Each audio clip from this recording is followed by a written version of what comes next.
ভক্তাধীন ভগবান বলি রাজার রাজ দরবারে উপস্থিত হলেন। ভগবান তিনি নিজের বেশে আসেনি বাবা, আজ ভক্তাধীন ভগবান যে পরীক্ষা করতে এসেছেন ভক্তের দ্বারে, ভগবান এলেন পরীক্ষা করতে। কিভাবে? ছোট্ট বালক রূপ ধারণ করছে, অর্থাৎ বামন অবতারে বামন রূপ ধারণ করলেন ভগবান।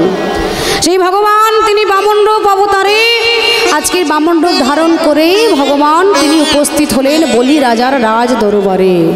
ছোট্ট বালক বলি রাজার রাজ দরবারে উপস্থিত হয়ে দরজায় দাঁড়িয়ে থাকতে থাকতেই কিছুক্ষণ অপেক্ষা করার পরে ভগবান বলে উঠলেন, ভিক্ষাং দেহি ভিক্ষাং দেহি ভিক্ষাং দেহি। বলি রাজা বাইরে বেরিয়ে এলেন, সুন্দর করে আসন পেতে দিয়েছে, চরণ ধৌত করে দিলেন। আরে কে তুমি বলো, কে তুমি? এত সুন্দর অপরূপ দেখতে, কি নাম তোমার, কে তুমি, কিসের জন্য এসেছো? ছোট্ট বালক রূপী ভগবান তিনি বলে উঠলেন, রাজন আজ আমার মনে বড় বাসনা, আজ আমি তোমার কাছেই কিছু চাইতে এসেছি, কিছু চাইতে এসেছি। তবে তুমি প্রতিজ্ঞা করো, আজ আমি তোমার কাছে যা চাইব, আজ আমি তোমার কাছে যা চাইব তুমি সেই বস্তুটি নির্দ্বিধায় আমায় দান করে দেবে। মাননীয় ভক্তমণ্ডলী, ভক্তিমতী মায়েরা, বাবা ঠাকুর ও মা, বলি রাজার সঙ্গে ভগবানের কথা হচ্ছে, ছোট্ট বালকরূপী ভগবানের কথা হচ্ছে। মা মন দিয়ে শুনুন মায়েরা, ভগবানের সাথে কথা হচ্ছে। আর দূরে দাঁড়িয়ে দাঁড়িয়ে দেখছে একজন, দূরে থেকে দাঁড়িয়ে দাঁড়িয়ে একজন দর্শন করলেন। আর দূরে দাঁড়িয়ে দাঁড়িয়ে যিনি দেখছেন তিনি হলেন ওই বলি রাজার কন্যা, যার নাম হলো রত্নাবলী। ওমা, রত্নাবলী দূর থেকে দাঁড়িয়ে দাঁড়িয়ে দেখছে ছোট্ট ভগবানকে দর্শন করে বলি রাজ আর মেয়ে রত্নাবলী মনে মনে বলে উঠলেন, হাই কেই বলো, কত সুন্দর অপরূপ দেখতে, কত সুন্দর দেখতেই বলো। রত্নাবলী দূরে দাঁড়িয়ে দাঁড়িয়ে দেখছে, আর এদিকে ছোট্ট বালকরূপী ভগবান তিনি বামন রূপে আজকে বলি রাজার কাছে এসে বলে উঠলে, রাজন তুমি প্রতিজ্ঞা করো, আজ আমি তোমার কাছ থেকে যে বস্তুটা চাইবো তুমি সেই বস্তুটা আজ আমায় নির্দ্বিধায় দিয়ে দেবে। বলিরাজ বলে উঠলেন, আমি প্রতিজ্ঞা করলাম, ইষ্ট দেবতাকে সাক্ষী রেখে, চন্দ্র সূর্যকে সাক্ষী রেখে আমি ত্রিসত্য করলাম, আজ তুমি আমার কাছে যে বস্তুটা চাইবে সেই বস্তুটা নির্দ্বিধায় আমি তোমায় দিয়ে দেব দেব দেব। বলো তুমি কি চাও? ছোট্ট বালকরূপী ভগবান বলে উঠলেন, আমি তোমার কাছ থেকে রাজন বেশি কিছু চাই না। রাজন আমি তোমার কাছ থেকে না, আমি তোমার কাছ থেকে বেশি কিছু চাই না। তবে তুমি কিন্তু মনে রেখো, প্রতিজ্ঞা করেছো, প্রতিজ্ঞা কিন্তু তোমাকে রাখতে হবে। আমি যে বস্তুটা চাইব সেই বস্তুটা তোমাকে আজকে নির্দ্বিধায় দিয়ে দিতে হবে। বলো তুমি কি চাও? আমি তো প্রতিজ্ঞা করেছি তুমি যা চাইবে আমি তোমাকে তাই দেব। তো বলো বালক, তুমি কি বস্তু চাও আমার কাছ থেকে? ছোট্ট বালকরূপী ভগবান বলে উঠলেন, রাজন আজ আমি তোমার কাছ থেকে যে বস্তুটা চাই সেটা কি জানো? বেশি কিছু চাই না, তবে যে বস্তুটা চাই সেটা হলো ত্রিপাদ ভূমি আমায় তুমি দান করো। বলিরাজ বলে উঠলেন, এইটুকু এইটুকু দান, ত্রিপাদ ভূমি? হ্যাঁ ও ভাইরা, অতটুকু ছোট্ট বালক বাবা। তো বলিরাজ সে তো বুঝতে পারেনি। তো বলিরাজ অহংকার মত্ত রাজা, সে বলে উঠলেন, হ্যাঁ বলো কি তুমি আমার কাছ থেকে এইটুকু ভিক্ষা চাইছো, এইটুকু দান চাইছো, মাত্র ত্রিপাদ ভূমি দান চাইছো? তো তোমার তো এতটুকু ছোট্ট ছোট্ট পা, এই ছোট্ট ছোট্ট পায়ে তুমি তাহলে যখন বলছো ত্রিপাদ ভূমি দান দিতে, ঠিক আছে তুমি যেখানে দাঁড়িয়ে আছো ওখান থেকে তুমি নেবে না অন্য জায়গা থেকে নেবে? তো তুমি কোথা থেকে নেবে মেপে নাও, 3 পা ভূমি তুমি মেপে নাও। তুমি 3 পা নিজেই মেপে নাও। ভগবান তিনি ত্রিপাদ ভূমি দান চাইলেন। দেখুন বাবা, লক্ষ্য করুন, দূর থেকে কিন্তু তার মেয়ে রত্নাবলী দাঁড়িয়ে দাঁড়িয়ে দেখছে। রত্নাবলী মনে মনে বলে উঠলেন, ওই ছোট্ট বালকরূপী ভগবানকে দর্শন করে তার মনে আশা জন্মালো। রত্নাবলী মনে মনে বলে উঠলেন, হাই রে কে সন্তানকে যদি আমি একবার কোলে নিতে পারতাম। রত্নাবলী ভগবানকে কোলে নেবার আশা করলেন, শুধু কোলে নয়, ওকে মাতৃস্নেহে নিতে পারতাম। ওকে মাতৃস্নেহে নিয়ে যদি আমি ওকে স্তন পান করাতে পারতাম, তাহলে নারী জন্ম ধন্য হয়ে যেত। বাবা ঠাকুর, ভক্তাধীন ভগবানের কাজ হলো সকল ভক্তের বাসনা পূর্ণ করা। তিনি যে অন্তর্যামী ভগবান, ভক্তাধীন ভগবান, তিনি অন্তরে বুঝতে পারলেন যে রত্নাবলী আমাকে পুত্র স্নেহে নিতে চায়, আমাকে কোলে নিয়ে স্তন পান করাতে চায়। ভক্তাধীন ভগবান তিনি বলে উঠলেন, রত্নাবলী তথাস্তু, তোমার মনের বাসনা পূর্ণ হবে, তোমার বাসনা পূর্ণ হবে। তুমি আমাকে মাতৃস্নেহে কোলে নিতে পারবে, ঠিকই স্তন পান করাতে পারবে, আমি তোমায় আশীর্বাদ করলাম। শুনুন মায়েরা, এদিকে ওই ছোট্ট বালক রূপী ভগবান, আজকে ওই ভগবান ত্রিপাদ ভূমি মেপে নিলেন। প্রথম চরণটি রাখলেন স্বর্গে, দ্বিতীয় চরণ রাখলেন মর্তে। দ্বিতীয় চরণে বাবা স্বর্গ মর্ত নিয়ে নিয়েছে, দুটো চরণে স্বর্গ মর্ত নিয়ে নিয়েছে। এইবার কি হবে? দুটো চরণে নিয়ে নিল স্বর্গ মর্ত। এইবার ছোট্ট বালক রূপী ভগবান তৃতীয় চরণ বের করলেন, নাভি কমল থেকে একটি চরণ বার করলেন, বলে উঠলেন, হে রাজন, দ্বিতীয় চরণে আমার স্বর্গ মর্ত নেওয়া হয়ে গেল, এইবার এই তৃতীয় চরণটি আমি কোথায় রাখবো বলে দাও। বলিরাজ মনে মনে বলে উঠলেন, হাই রে, আমি তো চিনতে ভুল করেছিলাম। তাহলে এই আর কেউ নয়, হল আমার আরাধ্য দেবতা এসেছে। তাই তিনটি পাত, 3 নম্বর পাতই যেখানে রাখবে সেটি কোথায় জানেন? বলিরাজ সে মনে মনে আকৃষ্ট হলেন, ভক্তাধীন ভগবানের চরণ তলে মস্তকটি পেতে দিলেন। বলিরাজ যখন মস্তকটি পেতে দিলেন, ওই বলিরাজ মস্তকটি পেতে দেবার সাথে সাথে ভক্তাধীন ভগবান তৃতীয় চরণটি যখনই বলিরাজার মস্তকে পা দিলেন, বলিরাজার মস্তকে পা দেবার সাথে সাথে বলিরাজ ধীরে ধীরে ধীরে ধীরে পাতালে প্রবেশ করলেন। দূর থেকে দাঁড়িয়ে দাঁড়িয়ে দেখছিল সেই তার মেয়ে রত্নাবলী, যখন দেখলো তার বাবাকে, ওই ছোট্ট বালক তার বাবাকে পাতালে প্রবেশ করালো, রত্নাবলী মনে মনে বলে বলেন, ছি ছি ছি ছি ছি ছি ছি ছি ছি ছি ছি ছি ছি ছি। এই সন্তানকে কিছুক্ষণ আগে আমি কোলে নিয়ে স্তনপান করাবো ভেবেছিলাম, এই সন্তানকে ভেবেছিলাম স্তনপান করাবো, ওরে স্তনপান করাবো ঠিকই, তবে আমি ভাবিনি যে তুই এমন কাজ করবি, আমার বাবাকে, আমারই বাবাকে তুই পাতালে প্রবেশ করলি। তবে শুনে রাখ, আজ আমি তোকে বলছি, কোলে তোকে নেব, স্তনপান করাবো ঠিকই, তবে আমার মনের বাসনা স্তনপান করাতে হলে ওই স্তনের মধ্যে যদি আমি বিষ মাখিয়ে তোকে স্তনপান করাতে পারতাম, তাহলে আমার মনের বাসনা পূর্ণ হতো। ওই স্তনের মধ্যে বিষ পান করালে তবেই হবে তোর মৃত্যু। এটাই আমার মনের বাসনা, এটাই আমার মনের বাসনা, এটাই আমার মনের বাসনা। নিতাই গৌরানন্দে হরি বল। ভক্তাধীন ভগবান তিনি বলে উঠলেন, তথাস্তু, তোমার মনের বাসনা পূর্ণ হবে রত্নাবলী। কোলে তুমি আমায় নেবে, স্তন পান করাবে, তবে আমি তোমাকে, তবে এই যুগে নয়, তবে আমি যাব দেবকীর গর্ভে, ভগবান কৃষ্ণ হয়ে যাব ফিরে নন্দালয়ে মা যশোমতীর কাছে। তখন তুমি আমাকে কোলে নেবে, কোলে নিলেই তোমার বাসনা আমি পূর্ণ করবই করব। তবে আজ নয়, তবে সেই দিন হবে তোমার মনের বাসনা। তবে তুমি এরূপী নয়, নাম হবে তোমার এই রত্নাবলী। আজ নাম তোমার, নাম হবে এক রাক্ষসী হয়ে জন্মগ্রহণ করবে, নাম হবে তোমার পুতনা রাক্ষসী।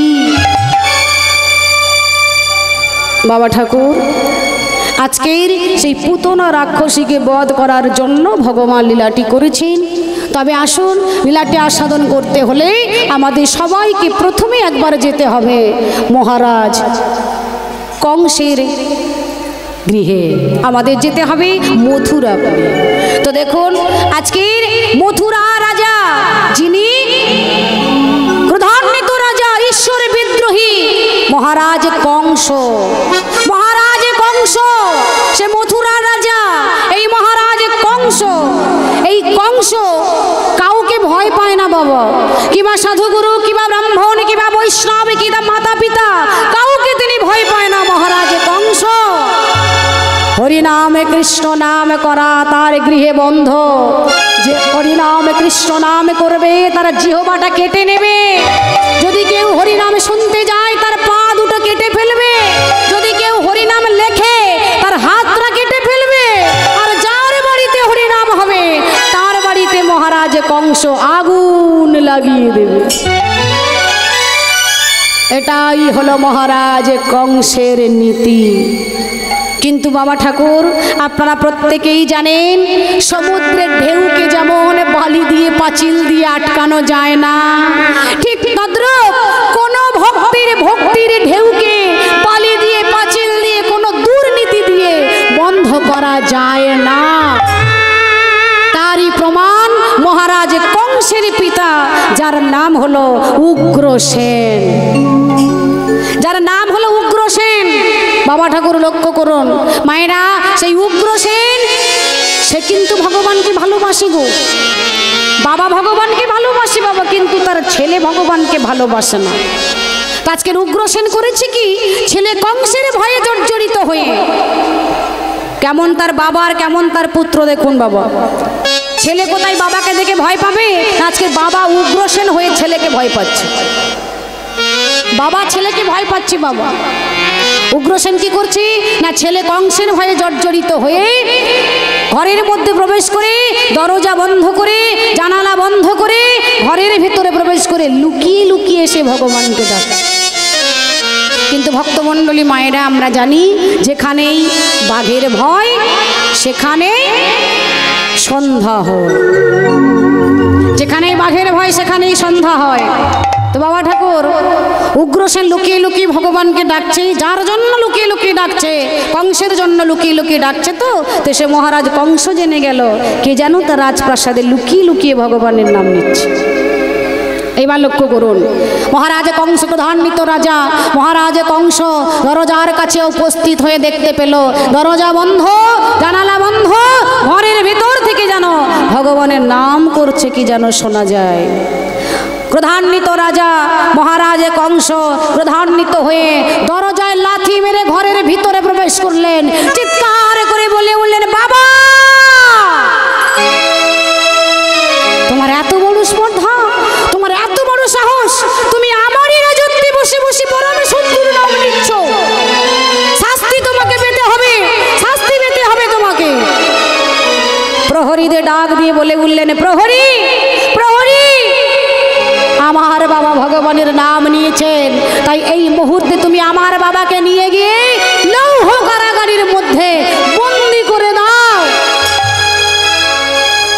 বাবা ঠাকুর প্রহরীরা টানতে টানতে টানতে টানতে উগ্রসেনকে নিয়ে লৌহ কারাগারের মধ্যে বন্দি করে দিলেন।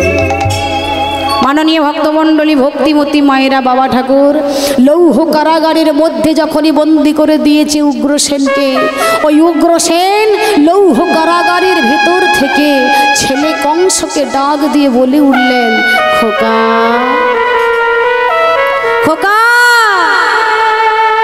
বলুন তো, ছেলে আজকে তার বাবাকে লৌহ কারাগারে বন্দি করে দিল, যে কাজটা বাবার জন্য করলো সে কাজটা কি ভালো করলো না খারাপ করলো? বলুন, ভালো করলো কি খারাপ করলো? খারাপ করলো, খারাপ করলো। হ্যাঁ, একজন বলছে ভালো করেছে, একজন বলছে খারাপ করেছে। তো এখন দেখা যাক কি খারাপ করলো আর কি ভালো করলো মা। হ্যাঁ দেখুন, টানতে টানতে যখন লৌহ কারাগারে বন্দি করে দিয়েছে, ওই উগ্রসেন ছেলে কংসকে ডাক দিয়ে বলে উঠছে, খোকা খোকা, এতদিন পরে তুই যে কাজটা আমার জন্য করেছিস, এর জন্য আমি তো ঋণ কোনোদিন শোধ করতে পারবো না বাবা। কংস মহারাজ মনে মনে ভাবলেন, মনে হয় আমার বাবার মাথা খারাপ হয়ে গেছে। কংস ভাবছে যে মনে হয় আমার বাবার মাথাটা খারাপ হয়ে গেছে। বলছি বাবা আমি তো তোমাকে শাস্তি দিলাম তোমাকে, আর তুমি বলছো আমার ঋণ শোধ করতে পারবে না। আমি তো ভালো কিছু করিনি। ও মায়েরা এবার লক্ষ্য করুন, উগ্রসেন ছেলে কংসকে ডেকে বলছে খোকা, খোকা রে সত্যি তুই আমার জন্য একটা ভালো কাজ করেছিস বাবা। আরে যে ভালো কাজ তুই আমার জন্য করেছিস সেই কাজটা এগো আগে করতে পারলি না বাবা? এই কাজটা একটু আগে করতে পারলি না? আমাকে যে লৌহ কারাগারে বন্দি করে দিয়েছিস খোকা, ওরে এই কারাগারে যখন বন্দি করে দিলি বাবা কাজটা আগে করতে পারলি না? ওরে এতদিন পরে আমাকে লৌহ কারাগারে এনেছিস, তার আগে আর এতদিন যে আমি সংসার কারাগারের মধ্যে ডুবেছিলাম, যে সংসার কারাগারে কত জ্বালা, কত যন্ত্রণা, কত দুঃখ, কত শোক, কত বেদনা, যে সংসার কারাগারে থেকে আমি যে আমার ভগবানের ভালো করে নাম করতে পারি না রে। লৌহ কারাগারে এনেছিস খোকা, এই লৌহ কারাগারে কোনো জ্বালা নেই, কোনো যন্ত্রণা নেই, কোনো দুঃখ নেই, কোনো শোক নেই, কোনো বেদনা নেই। সংসার কারাগারে থেকে আজ পর্যন্ত আমি যেটা করতে পারিনি, আজ আমি লৌহ কারাগারে বসে বসে সে কর্মটাই করতে পারবো। সংসারে থেকে আমার যে মনের বাসনাটা পূর্ণ হয়নি, আজ আমি ঠিক করেছি লৌহ কারাগারে বসে বসে আমি আমার মনের বাসনা পূর্ণ করতে চাই। আমি মনে মনে হরির নামে বলিব, মনে মনে হরি বল হরি বলিব। আমি মনে মনে হরি নামে বলিব, মনে মনে হরি নাম বলিব। ওরে কোনো বাধা মানব না রে, মনে মনে হরি নামে বলিব। কোনো বাধা মানব না রে, মনে মনে হরি নাম বলিব। ওরে কোনো বাধা মানিব না রে, আমি মনে মনে হরির নামে বলিব। কোনো বাধা মানব না রে, আমি মনে মনে হরি নামে বলিব। কোনো বাধা মানব না রে, আমি মনে মনে হরি নামে বলিব। কোনো বাধা মানব না রে, মনে মনে হরি নিতাই গৌর হরি বল হরি বল হরি বল। মনে হরি নামে বলিব। কোনো বাধা মানব না রে, মনে মনে হরি নাম বলিব। আমা এইবার দেখুন, মহারাজ কংস তার বাবা উগ্রসেনকে লৌহ কারাগারের মধ্যে বন্দি করে দিলেন। মোটা মোটা লৌহ শিকল দিয়ে হাতে পায়ে বেঁধে দিলেন উগ্রসেন। উগ্রসেনকে মোটা মোটা লৌহ শিকল দিয়ে বেঁধে দিল, বুকের উপরে পাষাণ চাপিয়ে দিল। রাজসভায় সবাই মিলে বলা বলি শুরু করলেন, আরে ও ভায়া, আরে ও ভায়া, শোনো শোনো শোনো শোনো, মহারাজ কংস মোটে ভালো নয়। মহারাজ কংস তার বাবা উগ্রসেনকে লৌহ কারাগারের মধ্যে বন্দি করে দিয়েছে। কেন জানো? তার বাবা উগ্রসেন শুধু ভগবানের নাম নিয়েছিল, তাই জন্য তাকে শাস্তি পেতে হয়েছে। প্রজারা সবাই বলা বলি করছে, আরে ও ভায়া, সামান্য হরিনাম করেছে বলে যদি তার বাবাকে লৌহ কারাগারে বন্দি করতে পারে, তাহলে আমরা তো সামান্য প্রজাগণ, আমরা যদি হরিনাম করি না জানি আমাদেরকে দুর্দশা করবে। তাই চলো, যে রাজ্যে হরিনামে হয় না আমরা সেই রাজ্যে আর থাকতে চাইছি না। যে রাজ্যে হরিনাম হয় আমরা সবাই সেই রাজ্যেই চলে যাব। সবাই মিলে মহারাজ কংসের নামে বদনাম শুরু করেছে। সবাই মিলে বলতে শুরু করেছে মহারাজ কংস মোটে ভালো নয়, মহারাজ কংস মোটে ভালো নয়। একজন ছুটতে ছুটতে এসে মহারাজ কংসের কাছে এসে বলছে মহারাজ, মহারাজ সবাই মিলে আপনার নামে বদনাম শুরু করেছে মহারাজ। সবাই মিলে বলা বলি করেছে মহারাজ কংস মোটে ভালো নয় গো। যে রাজ্যে হরিনাম হচ্ছে না সেই রাজ্যে তারা আর থাকতে চাইছে না, সবাই চলে যাচ্ছেন অন্য রাজ্যে। সর্বনাশ হয়ে যাবে মহারাজ, সর্বনাশ হয়ে যাবে। ভক্তমণ্ডলী মায়েরা, বাবা ঠাকুর, কংস মহারাজ মনে মনে ভাবলেন আমার রাজ্য ছেড়ে যদি সবাই অন্য রাজ্যে চলে যায় তাহলে আমি কাদের রাজা হব? কাদের রাজা হব আমি? কাদের শাসন করব, শোষণ করব? রাজ্য চালনা করতে পারবো না। তো এই রাজ্যে যারা আমার নামে বদনাম শুরু করেছে এই বদনামটিকে এখন আমাকে সুনামে পরিণত করতে হবে। ভালো কাজ একটা আমাকে করে দেখাতে হবে। বাবা ঠাকুর, কংস মহারাজ মনে মনে ভাবলেন কি ভালো কাজ করা যায়। কিছুক্ষণ অপেক্ষা করার পরে মহারাজ মনে মনে ভাবলেন আমার ভগ্নী দেবকীর সহিত এক বিষ্ণু ভক্তির আমি বিবাহ দেব। মহারাজ কংসের বোন দেবকী। বাবা ঠাকুর, এটা আপনারা প্রত্যেকেই জানেন, জানেন তো কংসের বোন দেবকী। কিন্তু এটা কিন্তু কংসের নিজের বোন দেবকী নন, নিজের বোন দেবকী নন। তাহলে বোন হলো কি করে? কংসের কাকা, যার নাম হলো দেবক রাজা। কংসের কাকা মশাই যার নাম দেবক রাজা, সেই দেবক রাজার 7টা মেয়ে ছিল। মায়েরা মন দিয়ে শুনুন বাবা ঠাকুর, দেবক রাজার 7টা মেয়ে ছিল, যাদের নাম ঘৃতা দেবা, শান্তি দেবা, ত্রিদেবা, উপদেবা, দেবরক্ষিতা, সহদেবা ও সব থেকে ছোট যার নাম হলো দেবকী। মহারাজ কংসের কাকার মেয়ে। কাকার মেয়েও তো বোন হয় বাবা, হয়তো কি মায়েরা হয় না? হ্যাঁ, মহারাজ কংসের কাকার মেয়ে দেবকী। মহারাজ কংস ওই দেবকীকে আদর যত্ন সহকারে লালন পালন করতে শুরু করেছিল। মহারাজ কংসের থেকে মাত্র 15 বৎসরের ছোট দেবকী, 15 বৎসরের ছোট। তো মহারাজ কংস আজকের ওই দেবকীর সহিত দেবমীর পুত্র বসুদেবের সঙ্গে বিবাহ দেবেন বলে মহারাজ কংস রাজসভায় বিবাহের ব্যবস্থা করেছেন। তো মহারাজ কংস রাজসভায় মহারাজ কংসের বোন দেবকীর বিবাহ হবে, তো আনন্দে আত্মহারা হয়ে গেল। চারিদিকে হলো উলুধ্বনি আর চারিদিকে হলো শঙ্খধ্বনি। নিতাই গৌর ব্রহ্মানন্দে হরি বল, হরি বল, হরি বল। মহারাজ কংসের বোন দেবকীর বিবাহ হচ্ছে বাবা। আজ কি আনন্দ মধুপুরে,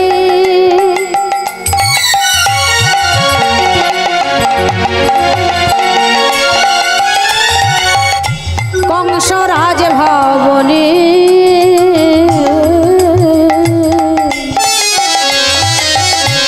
কি আনন্দ মধুপুরে,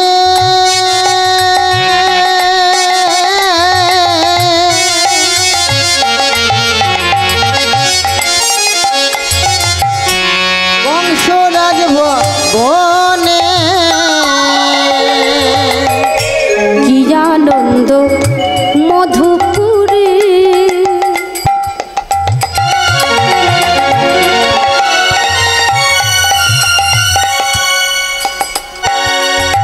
কংসরাজ ভবনে, কি আনন্দ মধুপুরে, কংসরাজ ভবনে,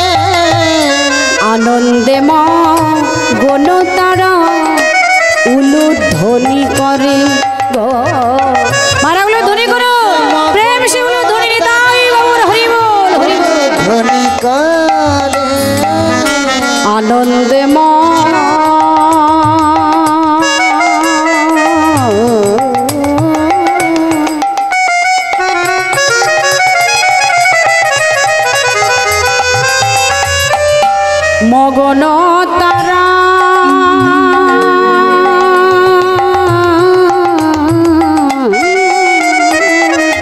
উলুধ্বনি করে আনন্দে মগন তারা উলুধ্বনি করে নানা আনন্দ আর হরে নয়ন দয়ার ধরে লাগে নানা আনন্দ আর হরে দয়ার ধরে না রে আজ মহারাজের রাজভবনে আনন্দ আর ধরে না মহারাজ রাজভবনে আনন্দ ধরে না রে আনন্দে মা গণ তারা উলুধ্বনি করে আমা বাবা ঠাকুর মহারাজ কংসদার বোনের বিবাহ দিলেন, বসুদেবের সাথে বিবাহ দিচ্ছেন বাবা। তো মহারাজ কংস সে মথুরা রাজা, মহারাজ কংস দেবকীর স্বামী বসুদেব তাকে পণ দিচ্ছে। মহাজন লিখছে, আমার কথা নয় বাবা, মহাজন লিখছে কি পণ দিলেন? মণি মুক্তা প্রবালাদি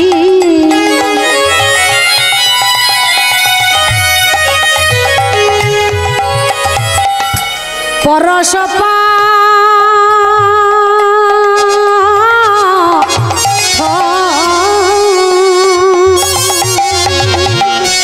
মনি মুক্তা প্রবাদে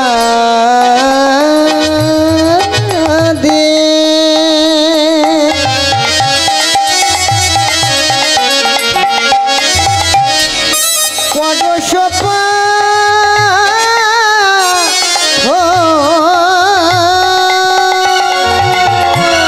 তাহা দেখি বসুদেবে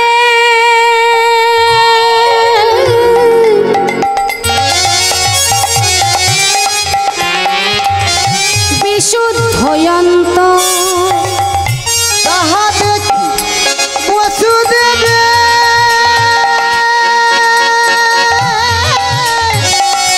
বিশুদ্ধয়ন্ত ওগো তাহা দেখি বসুদেবে বিশুদ্ধয়ন্ত তাহা দেখি বসুদেবে বিশুদ্ধয়ন্ত নানা আনন্দ আর ধরে না রে, আনন্দয়ার ধরে না নানা আনন্দ আর ধরে না রে। আনন্দয়ার ধরে না রে আজ বসুদেবের হৃদয় মাঝারে, আনন্দয়ার ধরে না রে আজ বসুদেবের হৃদয় মাঝারে, আনন্দয়ার ধরে না রে আজ মহারাজের রাজভবনে, আনন্দয়ার ধরে না রে আজ মহারাজের রাজভবনে, আনন্দয়ার ধরে না রে আজ মহারাজের রাজভবন। হৃদয় গৌর হরি বল হরি বল হরি বল। আনন্দয়ার ধরে না আনন্দয়ার ধরে না রে ওমা বাবা ঠাকুর মহারাজ কংসের বোন দেবকীর বিবাহ হলো। ও মাইরা দেবকীর বিবাহ দিলেন, অনেক কিছুই পণ দিলেন গো। কি পণ দিলেন দেখুন, বলছে টাকা পয়সা সোনা দানা সবই পণ দিলেন ঠিকই, কিন্তু এতে শেষ নয়। মণি মুক্তা প্রবলাদি পরশ পাথর এগুলো পণ দিলেন বাবা। আর কি পণ দিলেন জানেন? 100টি ঘোড়া দিয়েছে বাবা ঠাকুর, পণ দিলেন 100টি ঘোড়া দিলেন, 10,000 হাতি দিয়েছে। কম হলো? 100টি ঘোড়া দিয়েছে মা, আর 10,000 হাতি দিয়েছে বাবা। বলে শুধু এতেই শেষ নয়, আরো দিয়েছে। আর সে দেবে নাই বা কেন, সে যে মথুরা রাজা। তো বলে আরো পণ দিয়েছে। আর কি পণ দিলেন? বলে একটা নয়, দুটো নয়, তিনটে নয়, 30টা সোনার রথ দিয়েছে। 30টা সোনার রথ দিলেন বাবা। কংস মহারাজ মনে মনে ভাবলেন যে 30টা সোনার রথ আমি দিলাম, এই 30টা সোনার রথের মধ্যে থেকে একটা সোনা রথে চেপে আমি ভগ্নী আর ভগ্নীপতিকে নিজে দিতে যাব শ্বশুর বাড়িতে। মাননীয় ভক্তমণ্ডলী, ভক্তিমতী মায়েরা, বাবা ঠাকুর, মহারাজ কংস সে তার মনের বাসনা, সে তার বোনকে দিতে যাবে শ্বশুর বাড়িতে। হ্যাঁ, 30টা সোনা রথের মধ্যে থেকে একটা সোনা রথের উপরে মহারাজ কংস চেপে বসলেন। এবার দেবকী আর বসুদেবকে পিছনে বসিয়ে রথ চালনা করে নিয়ে যাবেন। দেখা যাক, আমরা জানি গাড়ির ড্রাইভার যদি ভালো হয় তাহলে চলার পথটা ভালো হয়, তাই না? আর গাড়ির ড্রাইভার যদি ভালো না হয় তখন কি হবে বাবা? হ্যাঁ, অ্যাক্সিডেন্ট, তাই না? ও মায়েরা, তো দেখা যাক আজকে মহারাজ কংস কেমন ভালো গাড়ির চালক কি খারাপ চালক, দেখা যাক। তো কিভাবে সে মথুরায় রাজা মহারাজ কংস রথ চালনা করে নিয়ে যাচ্ছে। মায়েরা লক্ষ্য করুন, ঘর ঘর করি রথ ধাইয়া চলিল, ঘর ঘর করি রথ ধাইয়া চলিল, আজ ঘর ঘর করি রথ ধাইয়া চলিল, ঘর ঘর করি রথ ধাইয়া চলিল, হেন কালে দৈববাণী শুনিতে পাইল, কালে দৈববাণী শুনিতে পাইল, আবার হেন কালে দৈববাণী শুনিতে পাইল, কালে দৈববাণী শুনিতে পাইল, মহারাজ কংস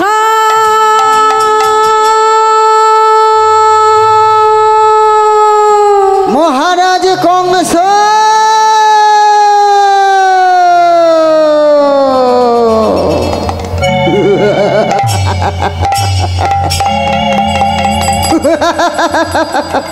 কে কি কে এত বড় স্পর্ধা, এত বড় সাহস, নাম ধরে কে ডাকে? কংস কংস কংস বলে কে ডাকে? কে তুই? বুঝেছি বুঝেছি, নিতান্ত করো কাপুরুষ ভীরু, তাই তুমি আমার সম্মুখে আসতে তোমার ভয় পাচ্ছে। যিনি দৈববাণী করে ডাক দিলেন তিনি উত্তরে বলে উঠলেন, মহারাজ কংস, আমি কাউকে ভয় করি না, কিন্তু আমাকে সবাই ভয় করে। আমি কাউকে ভয় করি না, কিন্তু আমাকে সবাই ভয় করে। আমাকে ধনী ভয় পায়, গরিব ভয় পায়, পণ্ডিত ভয় পায়, মূর্খ ভয় পায়, রাষ্ট্রপতি ভয় পায়, প্রধানমন্ত্রী ভয় পায়, ছোট্ট পিঁপড়ে ভয় পায়, বিরাট হাতি ভয় পায়, পৃথিবীর 56 কোটি জীব আমায় ভয় পায়, কারণ আমার নাম হলো নিয়তি।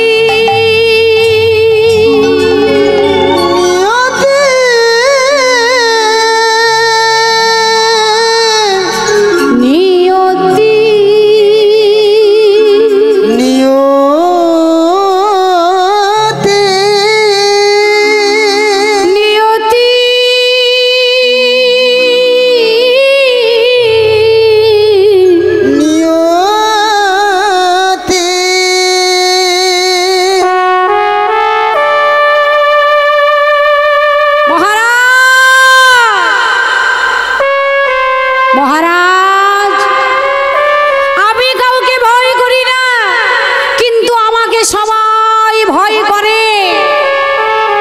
মাননীয় ভক্তমণ্ডলী, ভক্তিমতী মায়েরা, বাবা ঠাকুর, এটা তো সত্যি কথা বাবা। নিয়তি কাউকে ভয় করে না, কিন্তু আমরা অধম কলিহত জীব, আমরা প্রত্যেকেই সেই নিয়তিকেই ভয় করে থাকি। কিন্তু নিয়তি কাউকে ভয় করে না বাবা, আমরা নিয়তিকে ভয় করি। কি মায়েরা করি না? ভয় করি তো আমরা।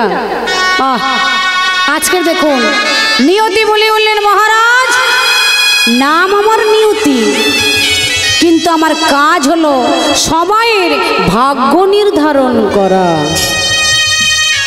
প্রধান্বিত রাজা মহারাজ কংস, সেই মহারাজ কংস বলে উঠলেন, তুমি নিয়তি হতে পারো, সবাইয়ের ভাগ্য নির্ধারণ তুমি করতে পারো, কিন্তু আমি মহারাজ কংস, আমার ভাগ্য আমি নিজে থেকেই পাল্টে নিতে পারবো। যারা নিতান্ত কাপুরুষ ভীরু, তুমি তাদের ভাগ্য নির্ধারণ করো, যাও। না মহারাজ, তা তো বললে চলে না।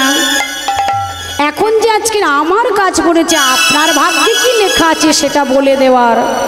তা আজ আমি সে কথাটাই বলতে আপনার কাছে এসেছি। মহারাজ বলে উঠলেন, তুমি যখন শুনবে না তাহলে তুমি বলো নিয়তি আমার ভাগ্যে কি লেখা আছে। নিয়তি বলে উঠলেন, মহারাজ মহারাজ নাম আমার নিয়তি, আজ আমার কাজ সবাইয়ের ভাগ্য নির্ধারণ করা। তো আজ আমি তোমার ভাগ্যে কি লেখা আছে আমি বলে দিতে এসেছি। স্পষ্ট দেখতে পাচ্ছি। বলে বলো তো দেখি আমার ভাগ্যে কি লেখা আছে। তুমি যাহারে লইয়া আনন্দে মাতিয়া, আনন্দে মাতিয়া নগরে করিছ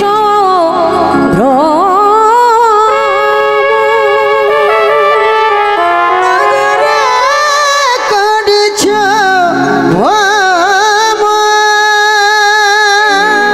অষ্টম গর্ভের সন্তান আসিয়া বধিবে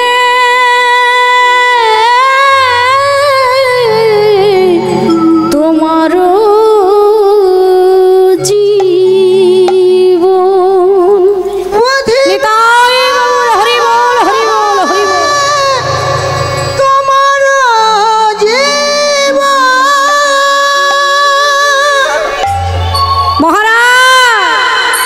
মহারাজ যে ভগ্নীকে আদর যত্ন সহকারে দিতে যাচ্ছ শ্বশুর বাড়িতে, সেই ভগ্নীর অষ্টম গর্ভের পুত্র হবে আপনার প্রাণ হন্তাকারী। মা গো, যেই নাই কথাটি বলেছে বাবা, ভাবুন তো। মহারাজ কংস যেই শুনলেন দেবকীর গর্ভের পুত্র আমার প্রাণ নেবে, মহারাজ কংস সে কি আর স্থির থাকতে পারে বাবা। তাই মহারাজ কংস ক্রধান্বিত রাজা, একে ক্রধান্বিত রাজা আবার শুনেছে তার ভগ্নীর গর্ভের পুত্র তার প্রাণ নেবে। তাই মহারাজ কংস আরো ক্রধান্বিত হয়ে গেল। মহারাজ কংস ক্রধান্বিত হয়ে রথ থেকে নেমে তলোয়ার বের করে দেবকীকে মারার জন্য উদ্ধত হলেন। চুলের মুঠি ধরে টানতে টানতে টানতে টানতে মহারাজ কংস দেবকীকে মাটিতে আছাড় দিয়ে ফেলে দিলেন। ইহা দেখি বসুদেব অতি ভীত মনি, অতি ভীত মনে কহেন কংসের প্রতি কংসের পতি বিনীত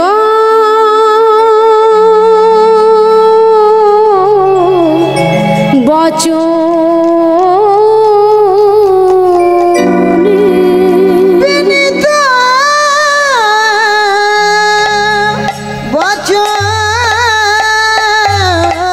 বচনে। মহারাজ এ আপনি কি করছেন মহারাজ? এ আপনি কি করছেন? এ আপনি কি করতে যাচ্ছেন? ওই দেবকী যে আপনার আদরের ভগ্নী, ওই দেবকীকে আপনি ছোট্টবেলা থেকে লালন পালন করে বড় করেছেন, আর যেই শুনলেন আপনার ভগ্নীর গর্ভের পুত্র আপনার প্রাণ নেবে, আপনি তলোয়ার বের করে ওকে মারার জন্য উদ্ধত হলেন। ওকে ছেড়ে দিন মহারাজ, ওই দেবকীকে ছেড়ে দিন মহারাজ, ছেড়ে দিন। এতদিন পর্যন্ত ওই দেবকী আপনার আদরের ভগ্নী ছিল মহারাজ, কিন্তু আজ থেকে যে ওই দেবকী আমার স্ত্রী মহারাজ, ওকে আপনি ছেড়ে দিন মহারাজ, ওকে আপনি ছেড়ে দিন। মাননীয় ভক্তমণ্ডলী, ভক্তিমতী মায়েরা, বাবা ঠাকুর বলুন তো বাবা, যে মহারাজ কংস তার বোনকে এত ভালোবাসতো, যাকে মেয়ের মতো স্নেহ করতো, আদর যত্ন সহকারে বড় করে তুললেন, আর যেই শুনলেন তার গর্ভের সন্তান প্রাণ নেবে, তলোয়ার বের করে তাকে মারার জন্য উদ্ধত হলেন। এটাই কি বলে মহারাজ কংসের সত্যিকারের ভালোবাসা? হ্যাঁ, এটাই কি সত্যি মহারাজ কংসের সত্যিকারের ভালোবাসা? আমার কথা নয় বাবা, মহাজন বললেন, ওরে হতভাগ্য কলির জীব, এ ভালোবাসা সে ভালোবাসা নয় রে। এই ভালোবাসার নাম হলো স্বার্থপর ভালোবাসা। স্বার্থপর ভালোবাসাটা কেমন?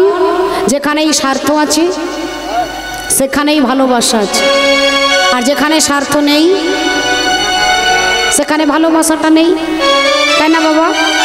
ভাবুন তো, আমার বলুন আর আপনাদের বলুন, আমার যদি কিছু থাকে তবেই তো আপনারা আমাকে ভালোবাসবেন, আর আমার যদি কিছু না থাকে শুধু শুধু ভালোবাসবেন কি? এটা স্বার্থপর ভালোবাসা। যেখানেই স্বার্থ আছে সেখানেই ভালোবাসা আছে, আর যেখানে স্বার্থ নেই সেখানে ভালোবাসাটাও নেই। এই ভব সংসারে যেদিন আপনারা এসেছিলেন, আমরা এসেছিলাম, ভাবুন তো কিছু কি সঙ্গে করে আনতে পেরেছিলাম? কি মায়েরা বলুন? বাবা ঠাকুর কিছু আনতে পারিনি।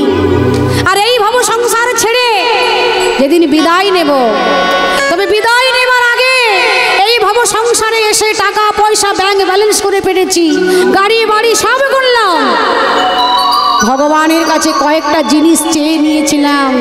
ভগবানের কাছে বলেছিলাম, হে দয়াময়, গর্ভের ভিতরে যখন ছিলাম, মাতৃ জঠরে যখন ছিলাম, ঊর্ধ্বপদ হেষ্ট মুন্ডে কত কৃমিকীটের দংশন, কত বৃষ্ঠার গন্ধ, কত সহস্র নারীর বন্ধ সহ্য করতে না পেরে দয়াময়কে ডেকে বলেছিলাম, ওগো ঠাকুর, ওগো করুণাময়, ওগো কৃপাময়, মাতৃ যন্ত্রণা থেকে আমাদের মুক্ত করে দাও, মায়ের ছোট্ট জনির দ্বার থেকে আমাদের ভবে পার করিয়ে দাও। কথা দিলাম, ভবে গিয়ে আমি তোমার নাম করব, অপরকে নাম করাবো, নিজে নাম বলবো, অপরকে নাম বলাবো, নিজে নাম শুনবো, অপরকে নাম শোনাবো। ভগবানকে কথা দিয়ে এসেছিলাম বাবা, শুধু আমি নয়, আপনারাও সবাই কথা দিয়েছিলেন। তবে সেই দয়াল হরি, তার কত করুণা, তার কত কৃপা, সে যে অসাধনের চিন্তামণি ভগবান, তিনি বলে উঠলেন, ওরে হতভাগ্য কলির জীব, সব কিছু তোদের দেব, তার বিনিময়ে তোরা আমায় কি দিতে পারবি? কিন্তু আমরা কি করলাম? ভবে এলাম, ভগবান ভবে পার করালো, তারপর ভগবানকে দেওয়া কথা সব ভুলে গেলাম, সব ভুলে গেলাম। তাই তো সব ভুলে গেছি ঠিকই, এই ভব সংসারে এসে যা যা করলাম। আপনি একটা কথা মনে রাখবেন, সবাইকে আপনি ফাঁকি দিতে পারবেন, কিন্তু একজনকে ফাঁকি দিতে আপনি পারবেন না। সবাইকে ফাঁকি দিতে পারবেন বাবা, কিন্তু একজনকে ফাঁকি দেওয়া যায় না, তিনি হলেন জগৎপতি জগদীশ্বর দয়াল হরিকে আপনি কোনোদিন ফাঁকি দিতে পারবেন না। তা দেখুন কত সুন্দর কথা লিখছে মহাজন, তুমি ভেবেছ কি মনে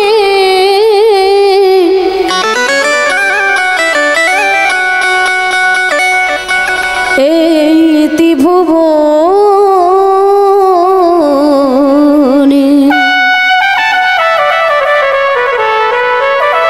তুমি যাহা করে গেলে কেহ জানে না,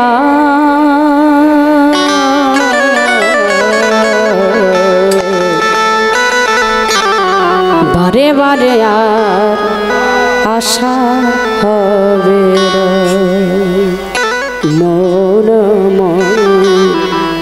বারে বারে আর আশা হবে না।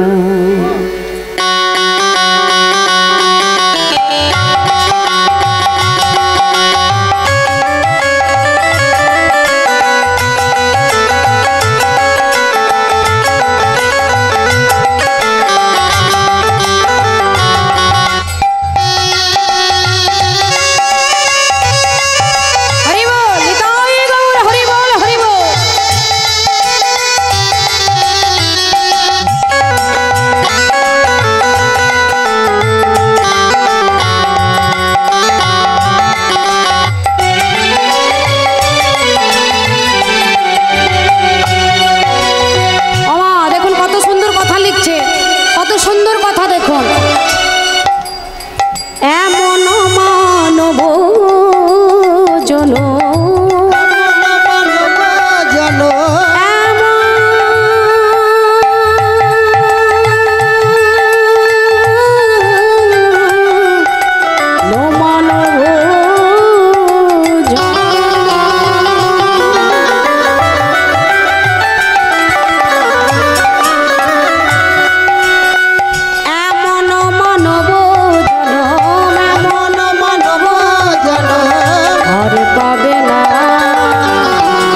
আমার বারে বারে আর আশা হবে না।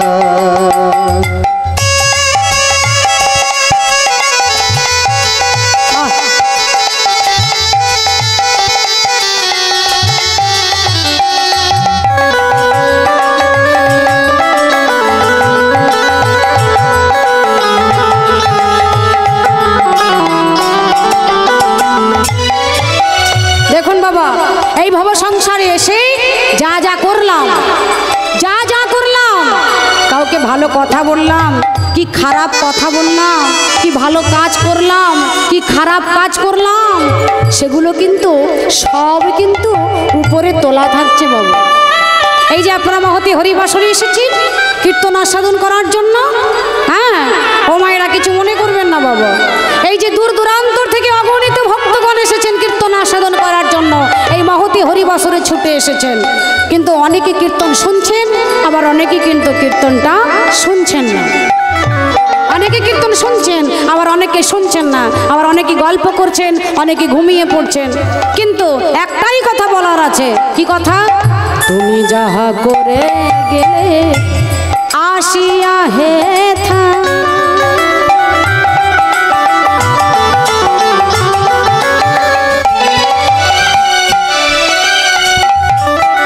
চিত্রগুপ্ত লিখিয়া ধরিল খাতা,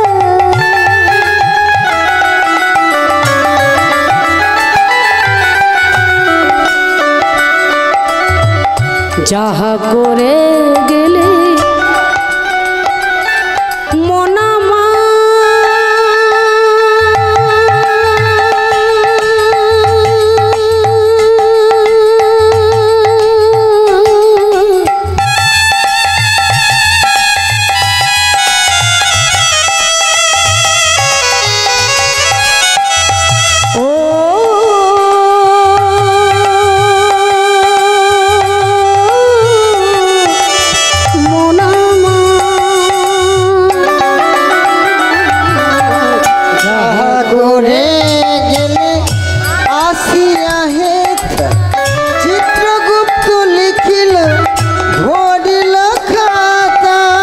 বিচার করিবেন সেই বিধাতা, বিচার করিবে সেই বিধাতা, তোমার বিচার করিবেন সেই বিধাতা, বিচার করিবে সেই বিধাতা। তার কাছে ফাঁকি ঝুঁকি কিছুই চলে না, বারে বারে আর আশা হবে না, বারে বারে আর আশা হবে না মনামা, বারে বারে আর আশা হবে না।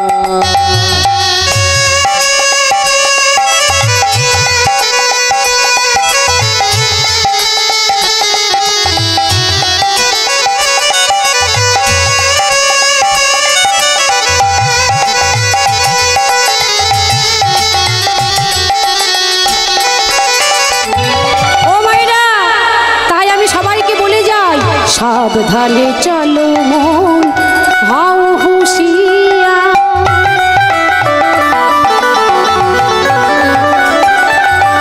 বেলা যে বয়ে যায় আসে অন্ধকার,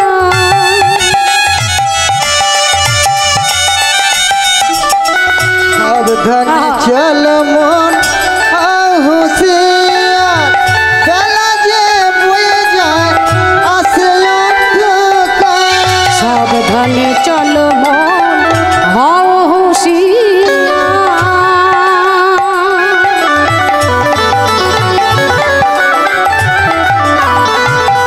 তোমার বেলা যে বয়ে যায় আসে অন্ধকার, সাবধানে চলো মন হাও হুশিয়ার, বেলা যে বয়ে যায় আসে অন্ধকার। বাবা কহে বাবা কহে চোখে মেলে চেয়ে দেখো না, বারে বারে আর আশা হবে না, বারে বারে আর আশা হবে না মনামা, বারে বারে আর আশা হবে না।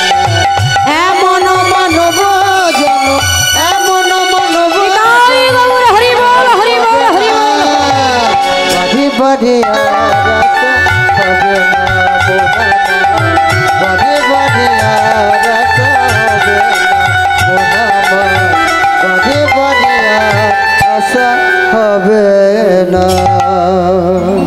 মামা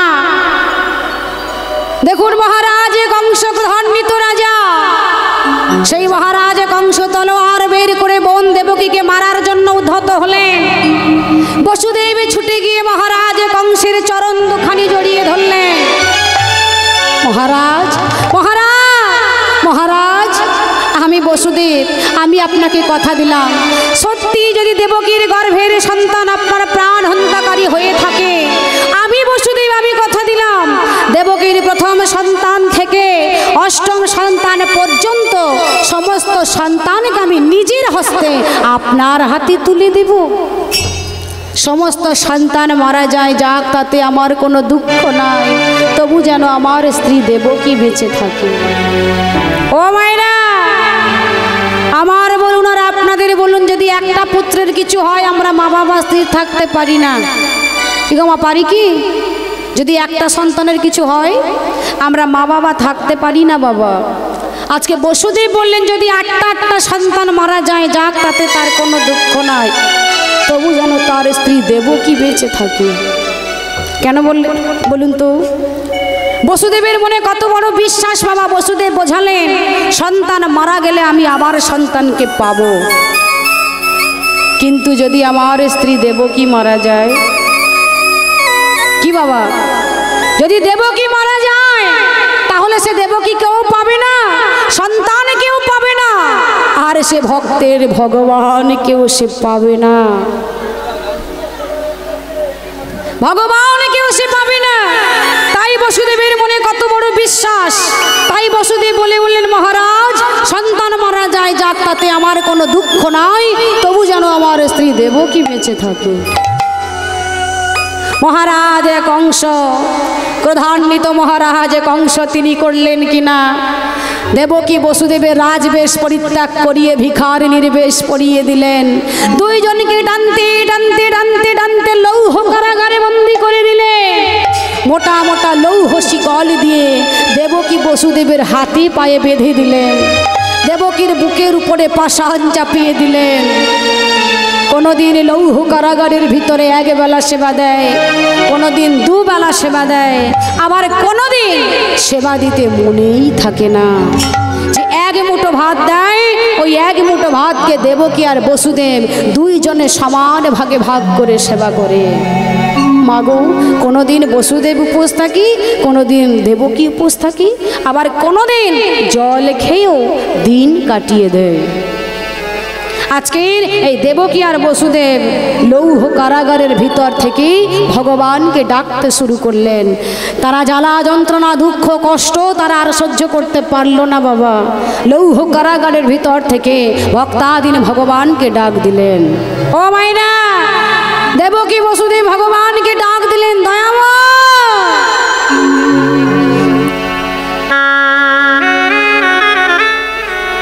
কৃষ্ণ নামে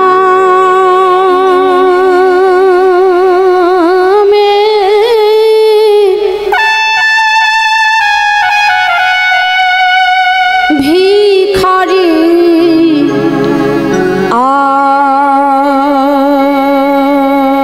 আমি, কৃষ্ণ বিনা নহি জানি,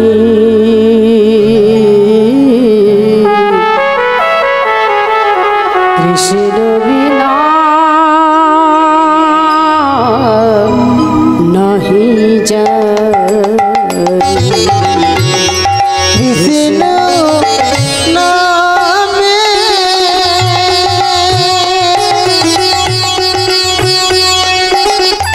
ভিখারি আমি,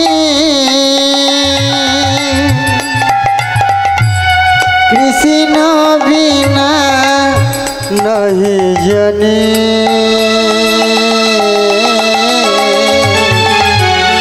কৃষ্ণ বিনা নহি জানি, কৃষ্ণ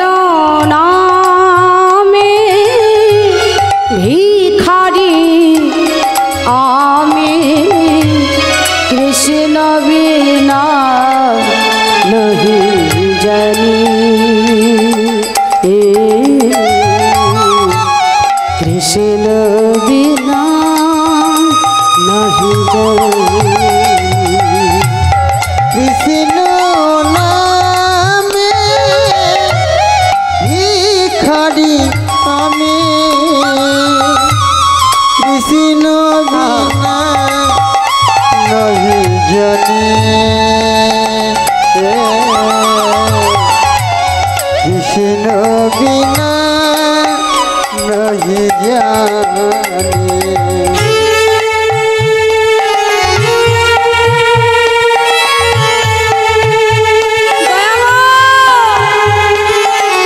তুমি বলে দাও ঠাকুর, আর কত জ্বালা যন্ত্রণা দুঃখ কষ্ট আর কত সহ্য করতে হবে।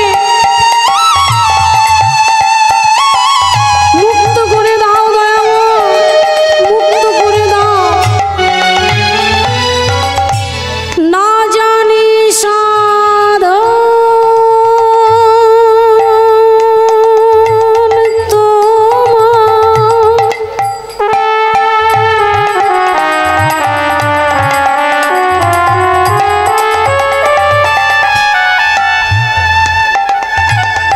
না জানি ভজন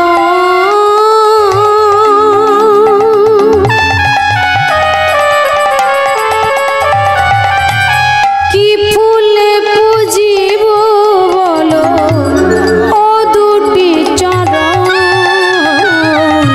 ও দুটি চরণ। না জানি সাধন তোমার,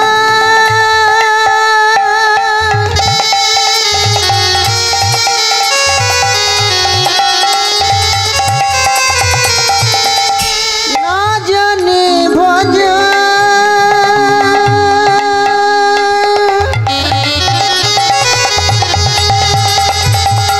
কি ফুলে পুজিব বলো ও দুটি চরণ। না জানি সাধন তোমার,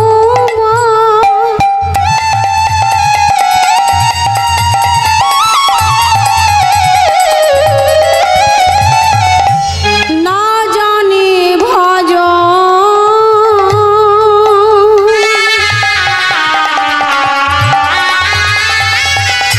কি ফুলে পুজিব বলো ও দুটি চরণ, ও দুটি চরণ।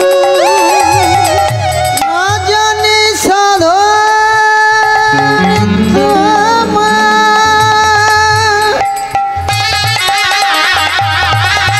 হরি বল। না জানি ভজন